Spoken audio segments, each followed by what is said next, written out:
Olá, alunos. Professor Sérgio Luiz aqui. Vamos com as correções de filosofia, aqueles exercícios de vestibulares que eu passei para vocês. Então, o tema, capítulo 2, as origens da filosofia e esses primeiros filósofos, os tais pré-socráticos, assim chamados. Deixei uma apostila para vocês também. Aquela apostila basicamente responde todas as questões, serve de base teórica para responder todas essas atividades. A primeira questão fala o seguinte: assinale a alternativa abaixo que se refere ao papel da filosofia. Então vamos excluindo.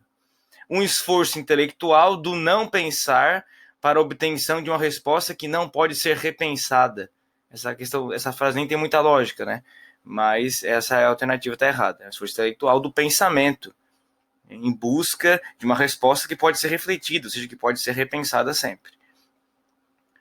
Uma reflexão objetiva e vazia, pois não há sentido pensar o pensamento. Há sentido, sim, o nome disso é reflexão. A reflexão ela não é objetiva e vazia, ela pode ser objetiva, mas ela não é vazia. Ela tem um conteúdo, ela tem algo a ser pensado. O próprio pensamento, uma ideia. Eu posso pensar sobre ideias, então isso aqui é errado também. Uma análise não metódica, ou seja, desorganizada, sem necessidade do pensamento. Sem pensamento não tem filosofia, então também está errado. Uma interpretação teórica sobre determinado assunto reflexivo. Essa refere-se ao papel da filosofia. Embora não seja uma resposta assim muito bem formulada, mas ela é a resposta correta. Então, alternativa D. Questão 2.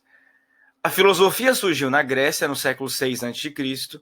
Seus primeiros filósofos foram chamados pré-socráticos. De acordo com o texto, assinar a alternativa, texto estudado, assinar a alternativa que expressa o principal problema por eles investigados. Qual é a preocupação dos pré-socráticos?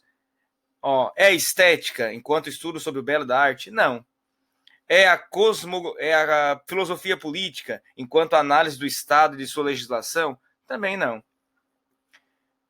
É a cosmologia como investigação acerca da desordem do mundo? Não, cosmologia estuda o universo, cosmos organizado, e não a desordem, é a ordem. Então isso aqui também está errado.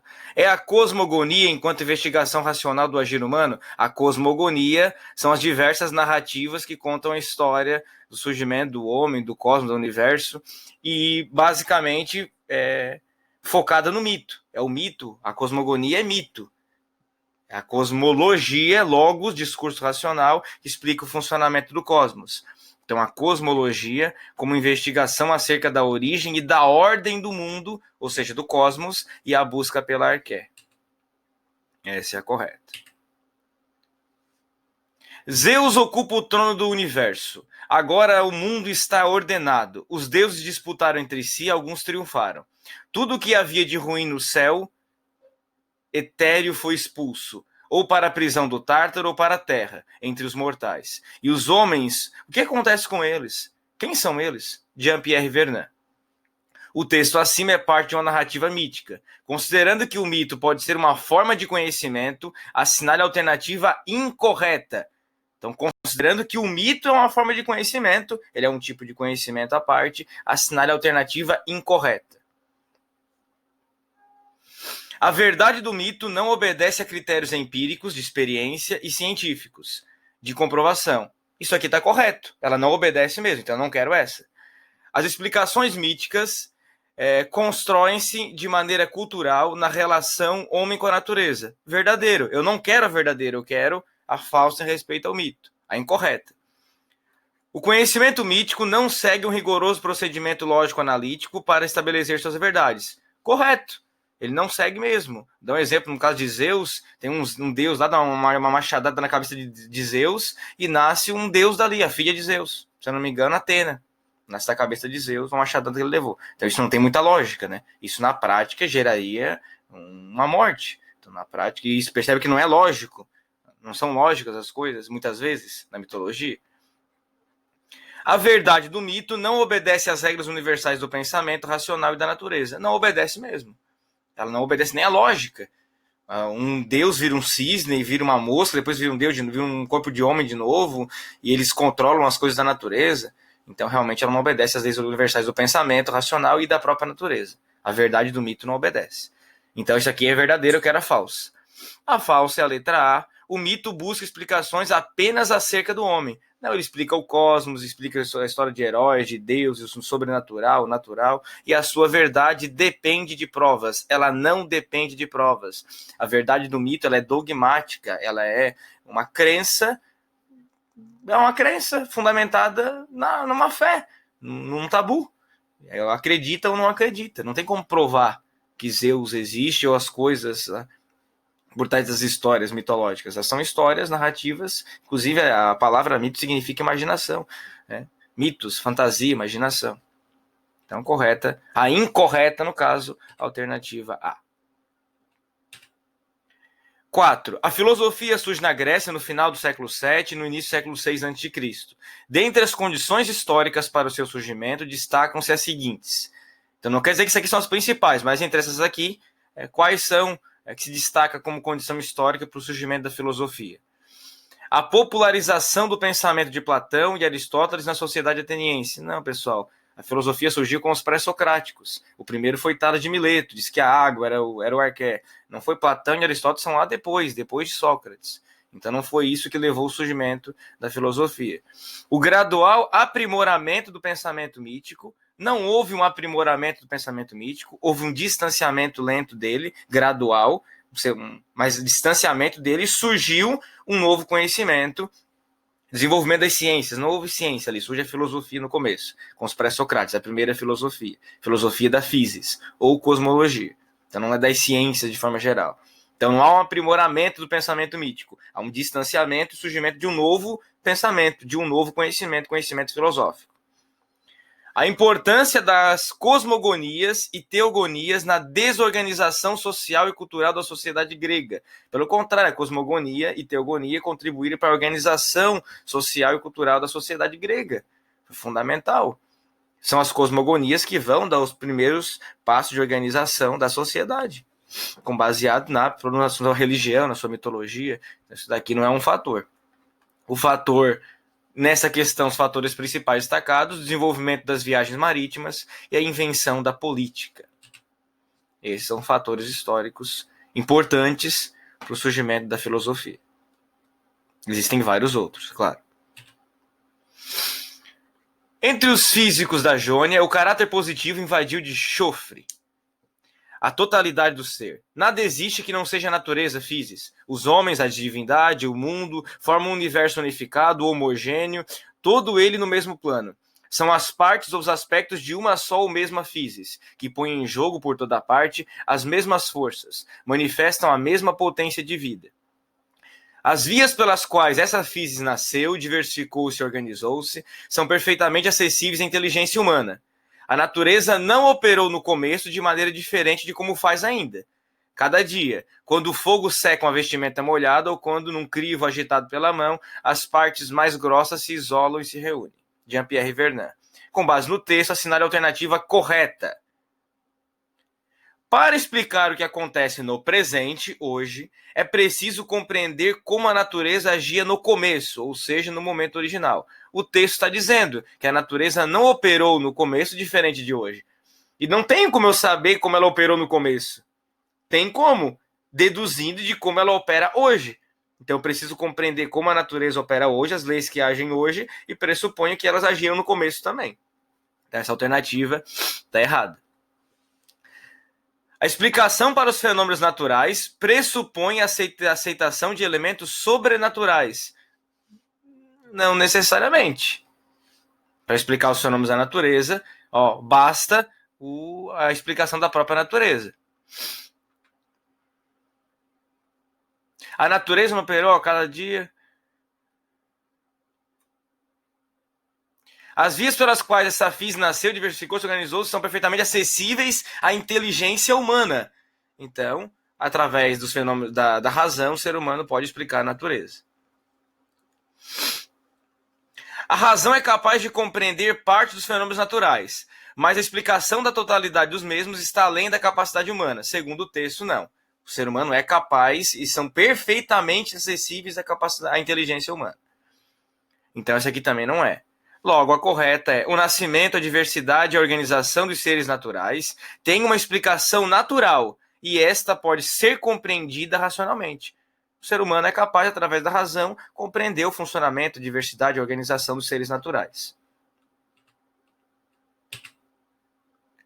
6. O mito grego tratava de questões a respeito da polis, que é a cidade-estado, do homem e da origem do universo, personificando em seres sobrenaturais. Sobre a origem da ordem do mundo e do seu funcionamento, a mitologia explicava com base na mitologia explica o funcionamento e a ordem do mundo do cosmos com base na cosmogonia.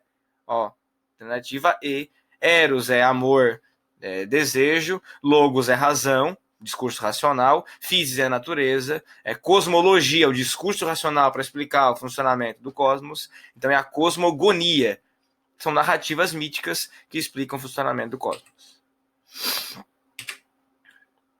A primeira grande formulação do princípio da contradição se encontra entre as teses defendidas pelos eleatas sobre o ser, que é a seguinte: o ser não pode não ser. Isso aqui não vai ser trabalhado agora, tá? Eu só vou deixar uma questão dessa para vocês e introduzindo o pensamento de Parmênides e Heráclito. O ser é, o não ser não é. É isso que o Parmênides fala. Então, o ser não pode não ser, ele não pode deixar de ser. Ele é eterno, imutável, indivisível. O não ser, aquilo que não é, não pode ser, não pode existir, porque ele não é. E o devir, que é o movimento, a mudança, não existe. Qual filósofo defendeu isso? Quem defendeu essa tese foi Parmênides de Eleia. Então, vou aprofundar isso mais à frente, tá? A gente vai estudar Parmênides e Heráclito separadamente depois da nossa avaliação sobre os pré-socráticos. Questão 8. Sobre o pensamento de Heráclito de Éfeso, marque a alternativa incorreta. Segundo Heráclito, tudo flui. Tudo é um constante movimento. A luta entre os contrários, a guerra entre os contrários é o princípio gerador da realidade. Então, tudo está em constante movimento. A letra A está correta. O múltiplo é 1, o 1 é múltiplo, porque o movimento, o ser é o próprio movimento. A letra B, Heráclito concebe o mundo como eterno devir, movimento, isto é, em estado de perene movimento. Nesse sentido, a imobilidade apresenta-se como ilusão. Correto. Para Heráclito, a guerra é o princípio regulador da harmonia do mundo. Sim, a guerra entre os contrários, entre os opostos. Então, letra D, segundo Heráclito, a realidade do ser é a imobilidade.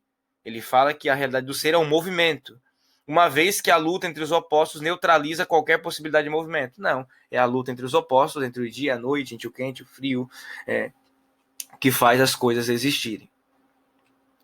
Que explicam a existência do ser, da essência das coisas. Mais à frente a gente vê isso com mais profundidade. 9. Qual dos filósofos abaixo, reconhecidamente na tradição, complicou com tantos elementos lendários? A doutrina de sua escola tinha essencialmente um caráter religioso. Foi uma associação política além de filosófica. A doutrina fundamental da escola é que a substância das coisas é o número. Estamos falando de quem defende que o número é o princípio de todas as coisas, é o arqué, é a escola, nosso amigo Pitágoras de Samos, a escola pitagórica. Heráclito defende que é o fogo, é o princípio de tudo, inclusive muito importante nesse vídeo aqui, se cair lá já sabem, Heráclito fala que o fogo é o arqué, é o princípio de tudo, que representa o movimento, né? O fogo está sempre com várias cores representando o movimento. Anaxímenes fala que, se não me engano, é o ar, né? Se não me engano, ou o apeiron, não, é o ar. É o ar, Anaxímenes é o ar, Anaximandro é o apeiron. E Pitágoras de Samos fala que é o número. Anaximandro fala que é o apeiron, o indeterminado, o ilimitado. 10. Para Empédocles, o arqué, elemento primordial, era o quê? Segundo Empédocles, ele é o pai da doutrina dos 4 elementos. Então, terra, fogo, ar e água. Logo, todas estão corretas. São esses 4 elementos, na sua combinação, que gerou todas as coisas. Questão 11.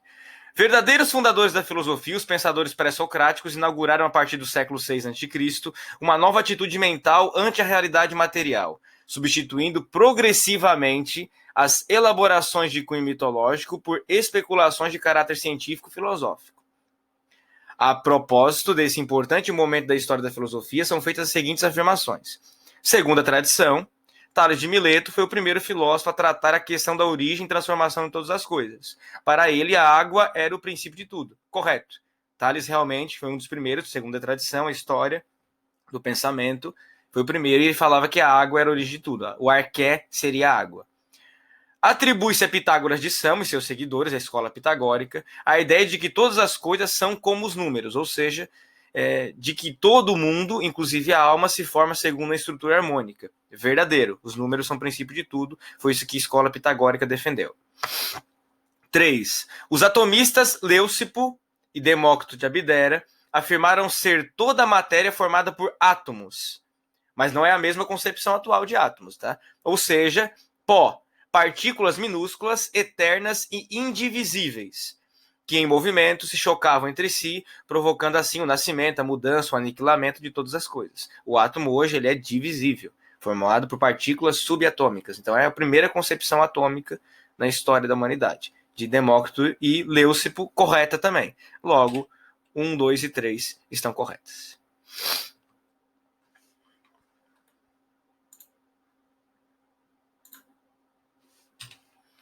Sobre o conceito de arqué, analise as afirmativas. 1. Designa somente o caráter naturalista das investigações do período pré-socrático. Não, não é somente isso. Embora seja também, está preocupado com o elemento primordial, essencial que gerou todas as coisas na natureza, mas não é somente isso. Designa apenas o sistema filosófico desenvolvido por Tales de Mileto. Não é só o Tales de Mileto, tem Anaximandro, Anaxímenes, tem Pitágoras, tem Heráclito, tem Parmênides, tem Empédocles, tem um monte de outros autores. Designa a causa sobrenatural a partir da qual tudo teria se originado. Sobrenatural, não, a causa natural, um elemento da própria natureza que fez surgir e está presente na natureza. Então, 3 não é também. 4 designa o princípio material, comum a todas as coisas que existem, logo, só alternativa 4. Leia. Nas colônias gregas da Jônia e Magna Grécia, surgiram os primeiros filósofos, posteriormente conhecidos como pré-socráticos. E a sua principal preocupação era a cosmologia, ou estudo da natureza, o estudo do universo.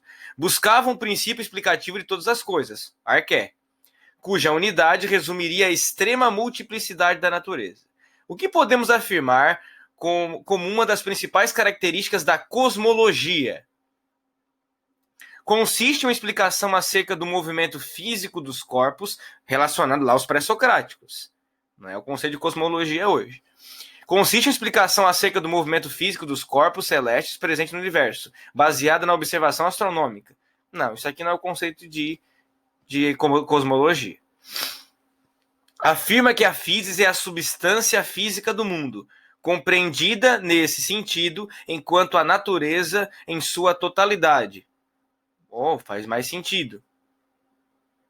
Afirma que a física é a substância física do mundo, a natureza, compreendida nesse sentido enquanto a natureza em sua totalidade, toda a natureza. É isso que a cosmologia defende. Tá mais sentido, vamos ver as outras. Demonstra que o mundo não sofre mudança alguma e por isso perde continuamente sua forma, sua ordem e sua estabilidade. Não, o mundo existem mudanças e é por isso que a razão pode prever e compreender essas mudanças. O único que falou que não tinha mudança, a mudança era uma aparência, foi Parmênides de Eleia. Os demais acreditavam em alguma mudança. Até o Parmênides acredita na mudança, que a mudança é uma ilusão dos sentidos. D. Garante que a existência da criação do mundo, qual teria surgido do nada. Por isso, tudo vem do nada e tudo volta ao nada. Não, não é isso que a cosmologia defende. Explica que todos os seres, por não terem sido gerados e serem imortais, não são passíveis de sofrer nenhuma transformação ou mudança. Porque isso não tem nada a ver. Logo, a alternativa correta, letra B, a única correta. Um dos elementos centrais do pensamento mítico e de sua forma de explicação da realidade é o apelo ao sobrenatural, ao mistério, ao sagrado e à magia. Não, é um dos elementos centrais. A causa dos fenômenos naturais, aquilo que acontece aos homens, tudo é governado por uma realidade exterior ao mundo humano e natural. Superior, misteriosa, divina, a qual só os sacerdotes, os magos e os iniciados são capazes de interpretar, ainda que apenas parcialmente. De acordo com o texto acima, a mitologia define barreiras claras entre o mundo natural e o sobrenatural. o sagrado e o profano, na medida que só os magos iniciados são capazes de interpretar as causas dos fenômenos naturais de forma racional. A mitologia recorre ao sobrenatural, mas não existe um distanciamento. A causa dos fenômenos naturais, aquilo que acontece aos homens, tudo é governado por uma realidade exterior ao mundo natural e humano. Então, se é governado por uma realidade exterior, mas tudo que acontece no mundo natural tem uma explicação sobrenatural. Então, existe uma conexão. Então, de fato, não existe barreiras explícitas ali. Existe, na verdade, uma certa correlação. Então, a letra A não é. No mito, o plano natural não aparece como algo distinto e sobrenatural, uma vez que tudo que ocorre no mundo humano natural encontra dentro da narrativa mítica uma explicação sobrenatural. Faz mais sentido. Vamos ver as outras. A racionalidade, elemento central das explicações da realidade, encontrada no mito, é a forma mais perfeita de pensamento acerca do real, capaz de explicar acontecimentos sagrados. Racionalidade, embora existam, não dá para negar que existe um pouquinho, mas elemento central da explicação da realidade encontrado no mito. Claro que não. É a imaginação, é a suposição, não a racionalidade. Na narrativa mítica, tudo é governado e controlado por uma realidade divinizada. O mundano não se confunde com o sagrado, e os homens encontram no pensamento racional as explicações para o mundo. No mito, o pensamento racional não explica o mundo, é o pensamento sagrado, sobrenatural. E os magos e os iniciados são capazes de interpretar apenas parcialmente o mundo natural, uma vez que tudo é governado por uma realidade interior e subjetiva. Não, está falando aqui que é exterior e objetiva. Então é externa e objetiva, não interior. O que se relaciona intimamente com o profano e mundano. Então isso aqui também está errado. A única correta é aquela alternativa B mesmo. Última questão, relacionando um pouco de senso comum e filosofia. Sobre o senso comum, analisa as afirmativas a seguir. O mito, a religião e a ciência e a filosofia foram algumas das formas encontradas pelo homem para organizar o conhecimento sobre a realidade. Sim, inclusive a religião, a ciência e a filosofia fazem parte do senso comum. Elas podem fazer parte do senso comum. Podem fazer, né? Mas no geral o senso comum é o seu conhecimento gerado pelas opiniões, pelas experiências cotidianas. Mas isso aqui faz sentido, essa questão não faz sentido. 2. O senso comum é o conhecimento adquirido por herança, tradição ou crenças, resultado de uma série de experiências de um determinado grupo social ou indivíduo. Correto. 3. O senso comum é o guia do homem na solução de suas dificuldades diárias. É um conhecimento com o qual está habituado, orientando em seu dia a dia, fundamental para a convivência no dia a dia. Também correto. Logo, todas são verdadeiras. A nossa aula a gente fica por aqui, nossas referências bibliográficas, e aí na semana que vem a gente tem aí uma avaliação a respeito dos pré-socráticos, toda a passagem do mito à filosofia, mitologia, as características da mitologia, características do conhecimento mítico, características do conhecimento filosófico, todos os fatores que levaram ao surgimento da filosofia, e os pré-socráticos. Todo o material disponível no Classroom, só bons estudos e ótimas avaliações.